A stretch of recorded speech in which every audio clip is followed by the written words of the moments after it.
Sir press మీట్లు పెట్టి అధికారుల పైన బండ బూతులతో వార్నింగ్ ఇవ్వటం ఇచ్చే వాళ్ళ లిస్ట్ లో ఇప్పుడు జేసీ ప్రభాకర్ గారు కూడా చేరిపోయారు సార్. మనం నిన్న కూడా చూసాం అయ్యన్న పాత్రుడు అండ్ అచ్చెన్నాయుడు వీళ్ళందరూ కూడా. మరి ఇంత బూతులు అంటే అధికారుల పైన బూతులు వాడుతూ ఈ విధంగా వార్నింగ్ ఇచ్చినా కూడా చంద్రబాబు నాయుడు గారు కానివ్వండి, పవన్ కళ్యాణ్ గారు కానివ్వండి ఎందుకు రియాక్ట్ అవ్వట్లేదు? దీనిపైన మీ ఒపీనియన్స్? మనం ఆల్రెడీ చెప్పుకున్నాం. అయ్యన్న పాత్రుడు ఎలా బండబూతులతో అధికారులతో మాట్లాడుతూ బెదిరించాడు. అట్లాగే అచ్చెన్నాయుడు ఆయన బూతులు మాట్లాడలేదు కానీ ఆయన కూడా వార్నింగ్ ఇచ్చాడు. అంటే తెలుగుదేశం కార్యకర్తలు పచ్చ బిల్ల వేసుకొని మీరు వెళ్ళండి, బిల్ల పెట్టుకొని వెళ్ళండి. ఆ బిల్ల పెట్టుకొని వెళ్తే అధికారులు మిమ్మల్ని ఫస్ట్ కూర్చోబెట్టి టీ ఇచ్చి తర్వాత మీ పని చేసి పెడతారు. ఒకవేళ చేయకపోతే వాళ్ళకి ఏం జరుగుతుందో వాళ్ళకి ఎవరు చెప్పక్కర్లేదు.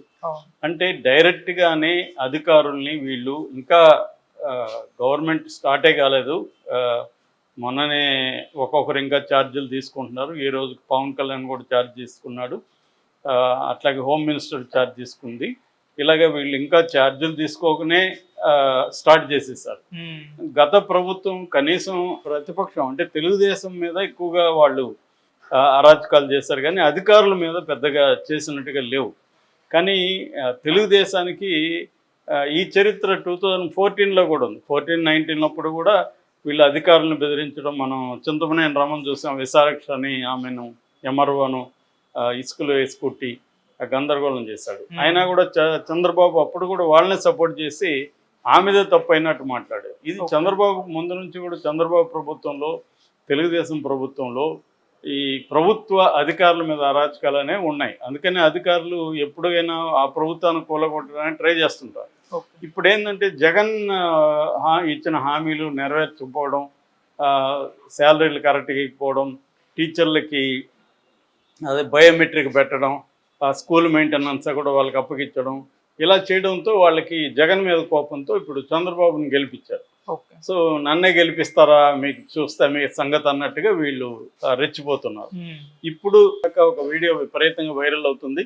అదేంటంటే జేసీ ప్రభాకర్ రెడ్డి లైవ్లో, అంటే కెమెరాలన్నీ ఉన్నాయి, లైవ్ ఉంది. అప్పుడు భయంకరమైన బూతులతో నా కొడకల్లారా అంటూ ఒక 10 సార్లు అని ఉంటాడు ఆ మాట.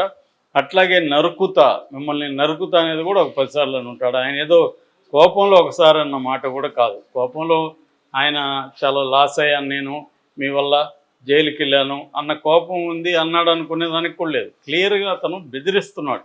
మీకు ఫ్యామిలీస్ ఉన్నాయి గుర్తుపెట్టుకోండి అని కూడా అంటున్నాడు. సో ఆయన ఎవరిని బెదిరించారంటే జేసీటీ శివరాం ప్రసాద్, ఆయన పేరు చెప్పి మరీ నరుకుతా అంటున్నాడు. శివరాం ప్రసాద్, రే నా కొడుక శివరాం ప్రసాద్ నిన్ను నరుకుతా అని ఇట్లాగే మాట్లాడుతున్నాడు.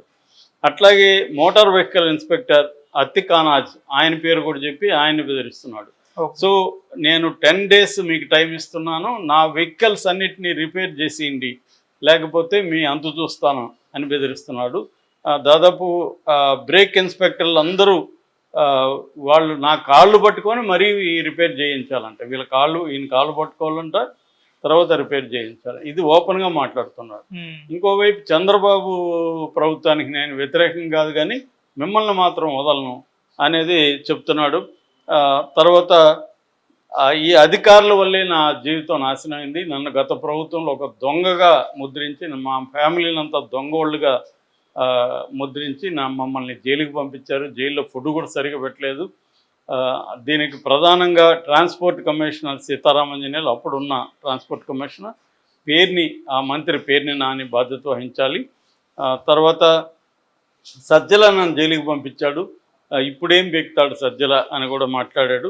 సో దాని తర్వాత 2017 ఏప్రిల్ 1న BS4 వాహనాలు అమ్మడానికి కొనడానికి లేదు, రిజిస్ట్రేషన్ చేయకూడదని రూల్స్ వచ్చాయి. దానికి సంబంధించి హైకోర్టు తీర్పులు కూడా వేరే రాష్ట్రాల్లో ఉన్నాయి. అయినా కూడా ఎందుకు రిజిస్ట్రేషన్ చేశారు అని మాట్లాడుతున్నాడు. యాక్చువల్గా ఈయన మీద ఏంటి, ఎక్కడో స్క్రాప్లో ఉన్న బస్సులను తీసుకొచ్చి ఇక్కడ తిప్పుతున్నాడు అనేది ప్రధాన అభియోగం. అందువల్ల దాన్ని క్లోజ్ చేయించాడు జగన్. సో ఇది ఎప్పటి నుంచో ఉంది, ఇప్పుడు కాదు. జేసీ ట్రావెల్స్ మీద గతంలో కూడా ఉంది ఈ అభియోగం. అంటే ఒక రూట్ పర్మిట్ తీసుకొని అనేక రూట్లకు తిప్పడం, వేరే చోట అది పనికిరాదని తేల్చిన బండిని అంటే ఫిట్నెస్ లేని బండ్లంతా తిప్పడం, యాక్సిడెంట్లకు కారణం అవడం, ఇవన్నీ చేస్తున్నారు. ఇవన్నీ చేసినప్పుడు ఏ ప్రభుత్వమైనా దాని మీద ఖచ్చితంగా చర్య తీసుకోవాలి. సో కొంత ఆ, ఆ, వాళ్ళ మీద ఆ, వేధింపులు లేవు అంటే ఖచ్చితంగా జగన్ వేధించారు వాళ్ళని, నో డౌట్. ఎందుకంటే వీళ్ళు కూడా జగన్ని అలా బండబూతులు తిట్టడం, ఈయన నోట్లో మామూలుగా మాటలు రావు కదా, జగన్ని వాళ్ళ అమ్మ గారిని కలిపి తిట్టడం, ఇవన్నీ ఓపెన్గా వీడియోస్ ఉన్నాయి కదా. అట్లాగే ఈయన ఇప్పుడు తిట్టడం కాదు, ఈ నోటి దోళ్ళు అనేది ఇప్పుడుది కాదు. రాజశేఖర రెడ్డి గవర్నమెంట్లో, రాజశేఖర రెడ్డి ఆ, ఆ, గవర్నమెంట్లో వీళ్ళు ఉన్నప్పుడు కూడా, అప్పుడు కూడా ఇలాగే అధికారుల మీద ఇతను మాట్లాడతాడు. ఎప్పుడైనా కూడా వాళ్ళ ప్రభుత్వం అధికారంలో ఉన్నప్పుడు ఇతను రెచ్చిపోతుంటాడు. వేరే వాళ్ళు వచ్చినప్పుడు, జగన్ ఇంకొకరు వచ్చినప్పుడు ఇదే చంద్రబాబు కూడా ఒకప్పుడు వీళ్ళని కట్టడి చేశాడు. అంటే ఇక్కడ ఏంటంటే ఒక రకమైన ఆటవిక సామ్రాజ్యం లాగా వీళ్ళు అక్కడ నెలకొల్పుకొని ఇష్టారాజ్యంగా వ్యవహరిస్తున్నారు. వాళ్ళకి ప్రతిపక్షం వచ్చినప్పుడేమో వీళ్ళ సంగతి చూస్తారు ఎవరైనా, లేనప్పుడేమో రెచ్చిపోతారు ఇలాగ. ఇప్పుడు దీనివల్ల ఏమవుతుందంటే చంద్రబాబుకి ప్రాబ్లం. మొన్నటి వరకు జగన్ని వీళ్ళందరూ విమర్శించారు, అరాచకం అరాచకం అని. ఇప్పుడు రాకముందే ఏ, ప్రభుత్వ ఉద్యోగుల మీద అరాచకం స్టార్ట్ చేశారు. ఇతను ఇంకొక మాట కూడా అన్నాడు, ఈ రాష్ట్రాన్ని నాశనం చేస్తున్నది ఐఏఎస్ ఐపీఎస్లు అని కూడా. అంటే అధికారుల మీద వీళ్ళు స్టార్ట్ చేసేసారు ఒక్కసారిగా. ఎందుకంటే వీళ్ళకి ఎందుకు ఇప్పుడు ఆ, జగన్ ప్రభుత్వాన్ని ఇంకా అయిపోయింది, జగన్ని విమర్శించి ఏం చేస్తారు. సో వీళ్ళని బెదిరించడం, ఎందుకు బెదిరిస్తున్నారంటే క్లియర్గా అర్థమయ్యేది, ఈ ఇప్పుడున్న అధికారులందరూ తాము చెప్పింది చేయాలని ఒక థ్రెట్ క్రియేట్ చేస్తున్నారు అధికారులే, బ్యూరోక్రాట్స్కి. వీళ్ళు ఇప్పుడు ఇలా ఎందుకు చేస్తున్నారంటే క్లియర్గా మనకు అర్థమయ్యేది ఏంటి, ఇదేదో కావాలని అనుకోకుండా చేసేది కాదు. వాంటెడ్లీ వాళ్ళ ప్లాన్ ప్రకారం తెలుగుదేశం ప్రభుత్వం చంద్రబాబు దగ్గర నుంచి అది స్టార్ట్ అయింది. చంద్రబాబు గత ప్రభుత్వంలో పనిచేస్తున్న అధికారులు వస్తే వాళ్ళకి అపాయింట్మెంట్ ఇవ్వకపోవడం, వాళ్ళకి ఉచ్చాలు తీసుకొస్తే వాటిని తీసుకోకపోవడం, ఇక్కడ నుంచి మొదలైంది. వాళ్ళని లీవులు పెట్టేయమంటాం, చంద్రబాబు దగ్గర నుంచే హరాస్మెంట్ అనేది మొదలైంది. ఇంకా అక్కడి నుంచి అందరూ చేస్తున్నారు. జగన్ ప్రభుత్వంలో ఏమో సెలెక్టివ్గా కొంతమందిని చేసినట్టుగా మనకు కనబడుతుంది, ఏబి వెంకటేశ్వరరావు లాంటి వాళ్ళు.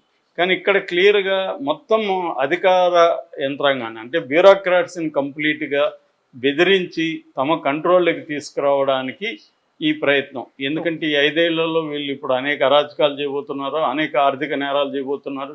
ఎందుకంటే ఒక్కొక్కడు 100 కోట్లు 50 కోట్లు ఖర్చు పెట్టారు. దీనంతా వీళ్ళు సంపాదించాలంటే అధికారులు వీళ్ళకి లొంగిపోవాలి. దానికోసం మూకమ్మడిగా అధికారులను బెదిరించే కార్యక్రమం జరుగుతుంది. ఈయన డైరెక్ట్గానే రంగంలోకి దిగేసి, నా వ్యాపారాన్ని మళ్ళీ మీరు పునరుద్ధరించి ఇవ్వండి, నా బస్సులంతా నాకు రిపేర్ చేసి ఇవ్వండి, అది కూడా డెడ్ లైన్ పెట్టాడు 10 రోజులు. సినిమాల్లో కూడా ఇది జరగదు. ఆ స్థాయిలో డెడ్ లైన్ పెట్టి అధికారులకి ఓపెన్గా రవాణా శాఖ అధికారులను బెదిరిస్తుంటే ఈయన మీద ఎవడు కేసు రిజిస్ట్రేషన్ లేదు, చంద్రబాబు ఒక ఖండన లేదు. పవన్ కళ్యాణ్ రోజు అతను సూక్తి ముక్తావళి చెప్తుంటాడు ప్రపంచానికి, ఎక్కడ లేని సూక్తులు, కొటేషన్లు అన్నీ చెప్తుంటాడు, మనకి పోయిటరీ అన్నీ చెప్తుంటాడు. కానీ ఇప్పుడు 5వ తేదీ నుంచి గందరగోళం జరుగుతుంటే రాష్ట్రంలో ఇప్పటివరకు నోరు ఇప్పిన పోపాను లేదు. ఇప్పుడు కూడా కావాలంటే ఆయన కొటేషన్లు, సూక్తులు చెప్పమంటే చెప్తాడు. కానీ స్పెసిఫిక్గా జరుగుతున్న వాటిని అతను స్పందించడం కానీ ఏమీ చేయడు. మరి ఎప్పుడు చేస్తాడు? ఈరోజు 5 శాఖలు ఇచ్చాడు పైగా ఆయనకి. 5 శాఖల్లో మరి ఏం చేయబోతున్నాడో చూడాలి ఆయన. ఇవేవి ఖండించకుండా ప్రతిసారి ఇప్పుడు వాళ్ళని ఖండించుకుంటూ వచ్చారు వీళ్ళు, ప్రజల్ని ఇన్ఫ్లుయెన్స్ చేయగలిగారు, గెలిచారు, బాగానే ఉంది. మరి అవి తాము చేయకూడదు కదా. ఇప్పుడు గవర్నమెంట్ వచ్చిన 2వ రోజు 1వ రోజు నుంచే మొదలు పెట్టేసి ఈ సీరియస్ అది కూడా అధికారుల మీద ఈ స్థాయిలో ఉంటే ఐఏఎస్ ఐపీఎస్లు కూడా వాళ్ళకు కూడా అసలు వెనుముక లేదా, వీళ్ళకి ఏ ప్రభుత్వంలో కూడా వాళ్ళు నోరు తెరిచే పరిస్థితి లేదు. ఇప్పుడు ఏబి వెంకటేశ్వరరావు అలా అన్యాయం జరుగుతున్నప్పుడు ఐఏఎస్ ఐపీఎస్ సంఘాలు ఏం చేస్తున్నాయి? మాట్లాడాలి కదా. అప్పుడు మాట్లాడలే, ఇప్పుడు ఇలాగ బెదిరిస్తుంటే ఒక రవాణా శాఖ అధికారుల్ని ఇంత ఓపెన్గా కొడకల్లారా నరుకుతాం మిమ్మల్ని అని పబ్లిక్గా మీడియాతో మాట్లాడి డెడ్ లైన్లు పెడుతుంటే అతన్ని ఎవడు ఏం చేయలేకపోతే ఇంకా యంత్రాంగం ఉండేది దేనికి? ప్రభుత్వం ఎందుకు? మీడియా ఎందుకు? ఈ మీడియా, తెలుగుదేశం మీడియా దీన్ని ఎలా చూపిస్తుంది? మన కళ్ళ ముందు కనిపిస్తున్నాయి, వాడు వీడియో కూడా ఉంది. కానీ వాళ్ళు ఏం రాస్తున్నారు? పాపం ఆయన కన్నీళ్ళు పెట్టుకున్నాడంట, బాధలు అంతా తలుచుకున్నాడంట, అది రాస్తుంది తెలియదు. ఇంతకంటే సిగ్గులేనితనం ఎక్కడ ఉంటుంది చెప్పు.